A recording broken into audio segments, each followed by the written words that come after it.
एक बार फिर बात करेंगे एहतिसाब अदालत में रेफरेंसेस की वापसी का।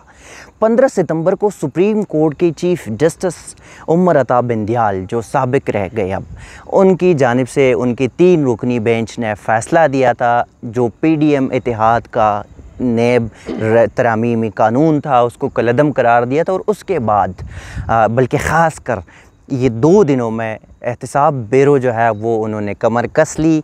अपनी जो साबिक रेफरेंसेस थे उनकी वापसी का मरहला शुरू हो चुका है। तकरीबन 150 से ऊपर जो रेफरेंसेस है वो लाहौर के एहतिसाब अदालत में दायर कर दिए गए हैं, वापस हो गए हैं। जबकि इस्लामाबाद के एहतिसाब अदालत की बात अगर कर ले तो 80 रेफरेंसेस है। 80 रेफरेंसेस में साबिक सदर आसिफ अली जरदारी, मियां मोहम्मद नवाज शरीफ, यूसुफ रज़ा गिलानी, राजा परवेज़ अशरफ, शाहिद खाकान अब्बासी, इसहाक डार, एहसन इकबाल, मिफ्ता इस्माइल समेत दीगर पॉलिटिशियंस और ब्यूरोक्रेसी के ब्यूरोक्रेट्स की केसेस है। अब चूँकि दूसरा रोज़ है, गुज़श्ता रोज़ भी नेब की जानिब से 2 हाईएस्ट गाड़ियों में भर के रिकॉर्ड्स लाया गया था। 26 जो रेफरेंसेस थे उसका रिकॉर्ड अदालत में जमा करवाया गया। उस 26 में से गुज़श्ता रोज़ जो बड़ा एक रेफरेंस थे, 2 रेफरेंसेस थे गुज़श्ता रोज़ जो कल आई थी, उसमें यूसुफ रज़ा गिलानी का के ख़िलाफ़ जो रेफरेंस है वो आया। यूनिवर्सल सर्विस में खुर्द बुर्द का मामला था, वो रेफरेंस आ गया एहतिसाब अदालत, उसका रिकॉर्ड आ गया। जबकि रेंटल पावर प्रोजेक्ट जो प्लांट था उसमें राजा परवेज़ अशरफ का रिकॉर्ड आ गया था और बाकी जो कुछ सिविलियंस के केसेस थे।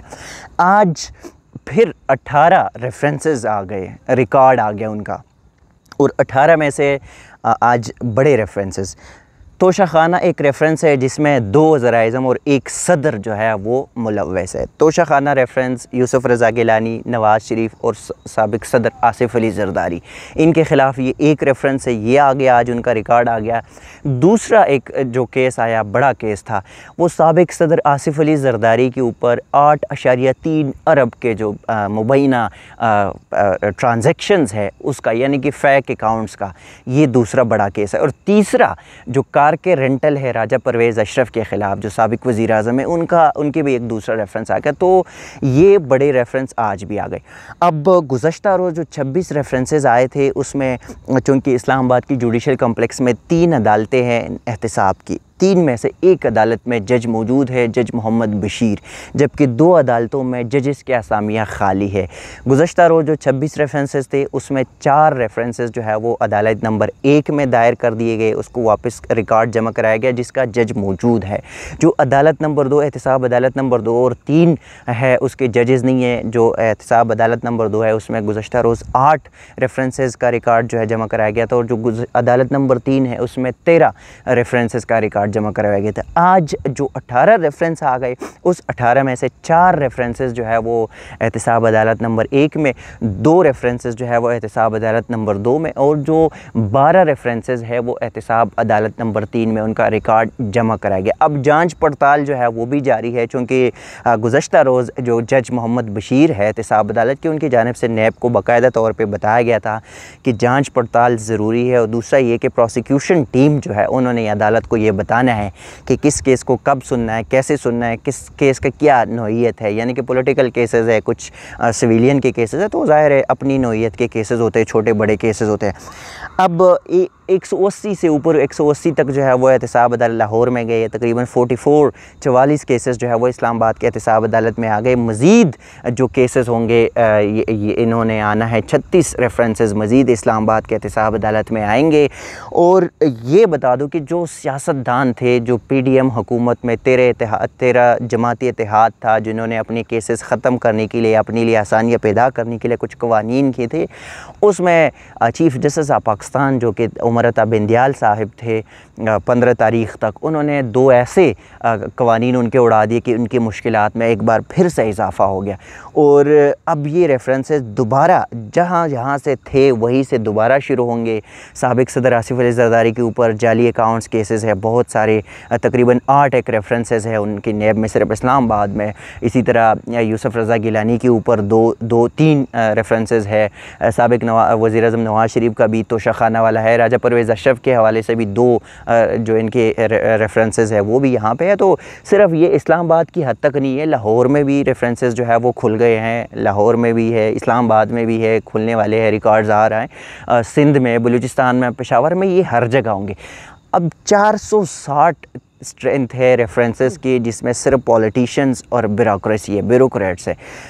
कुछ जो इन्वेस्टिगेशंस है या इंक्वायरीज़ है वो तकरीबन 1800 से ऊपर है, जिस इंक्वायरीज़, और जो आपका मौजूदा वज़ीर-ए-आज़म बैठा हुआ है जहाँ पे उनका नाम भी इंक्वायरीज़, नैब इंक्वायरीज़ में शामिल है। तो ये सारी चीज़ें दोबारा खुल गई। और एक जो थोड़ा सा जिस पीटीआई के दौर से निकले थे, जब पीटीआई के दौर में उनके ऊपर केसेस थे, बल्कि नवाज़ शरीफ के आखिरी दौर में ये नैब रेफरेंसेस मोस्टली शुरू हो गए थे, शायद खाकान अब्बासी के दौर में, और फिर कुछ केसेस पीटीआई के दौर में शुरू हो गए।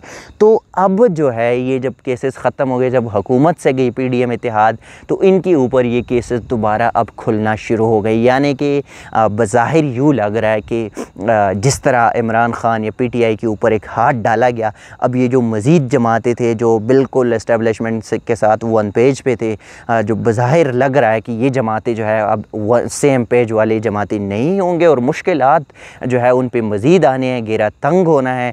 या तो इनके जिस तरह तोशाखाना के केस में पहले इमरान ख़ान को जेल में डाल दिया था, फिर साइफ़र केस में जेल में डाल दिया, और अभी भी उस साइफ़र केस में भी है, जो कि मंडे को साइफ़र की ज़मानत भी समाअत होनी है। तो अब ये लग रहा है कि जो 2018 के बाद जो नैब केसेस में, रेफरेंसेस में जो गिरफ़्तारियाँ, जो हवालात में बंद करना, और ये जो सिलसिला था, एक बार फिर वो सिलसिला शुरू होने को है।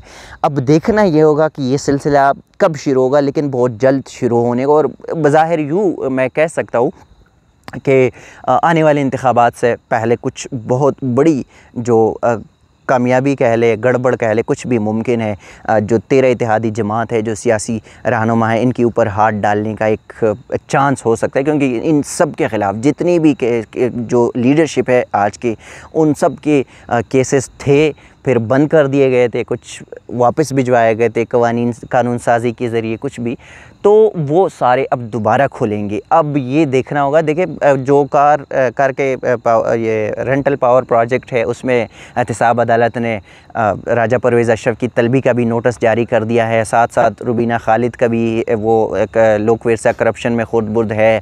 फ़रज़ाना राजा जो बेनज़ीर इनकम सपोर्ट प्रोग्राम को लीड करती थी, वहाँ पे 540 मिलियन के खुर्द-बुर्द है, उनको भी उनके भी दलाइल जो है वो तलब कर लिए गए। तो ये सारे केसेस जहाँ थे, जहाँ पे रोक के इनको अमेंडमेंट के बाद जो है वो एहतसाब ब्यूरो भिजवाए गए थे, वही केसेस दोबारा गए, और अब दोबारा वही से शुरू होंगे। जो कि इस्लामाबाद में पहला केस जो है जिस पे तलबी का नोटिस हुआ है, वो राजा परवेज़ अशरफ का है, और आइंदा समाअत पे राजा परवेज़ अशरफ पेश होंगे।